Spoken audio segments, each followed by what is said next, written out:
This is Kammy Huang reading The Walk. Each Sunday evening, the nuns took us for a walk. We climbed carefully in our patent leather shoes up hillsides looped with trails the color of earthworms. Below, the school fell away. The sad green roofs of the dormitories, the angled classrooms, the refectory where we learned to cut butter bread into polite squares, to eat bland stews and puddings.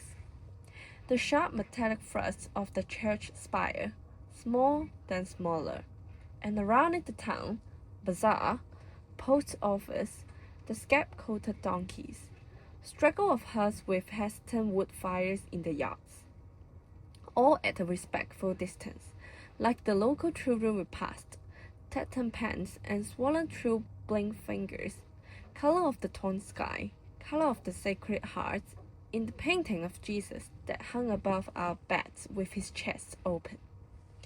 We were trained not to talk to them, runny-nosed kids with who knew what diseases, not even to wave back, and of course it was improper to stare.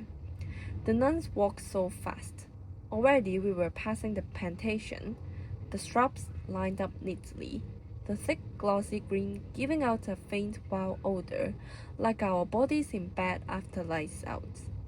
Passing the pickers, hill women with branch-scarred arms, bent under huge basket straps to shoulder and head, the cords in their thin necks pulling like wires.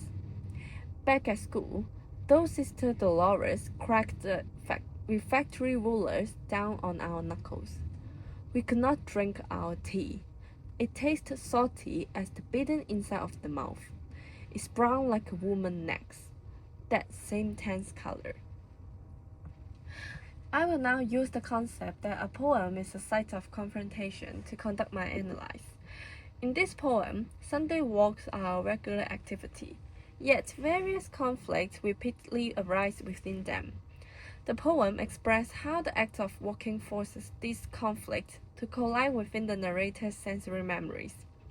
First, this poem expresses the conflict between institutional control and the body's uncontrolled reactions. The walk is depicted as orderly, seemingly protecting the girls, but the poem repeatedly returns to the body, which the narrator sees as the point where disorder crumbles most. The nun's word trains the girl in proper conduct. They are required to cut butter bread into polite squares, to eat bland stews and puddings. This action suggests that eating is no longer about nutrition, but about training them in manners. However, the body's reaction refuses to comply. Back at school, the girls could not drink tea because the nuns were whipping them. They perceive order not as sacred but as disgusting.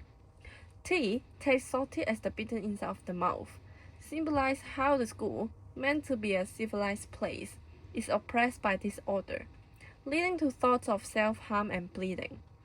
The poem plays conflict on feelings, indicating that this is something the system cannot regulate. This poem is not merely a description of a walk. It reveals how institutions maintain power by manipulating distance, but it also demonstrates that distance is not immutable.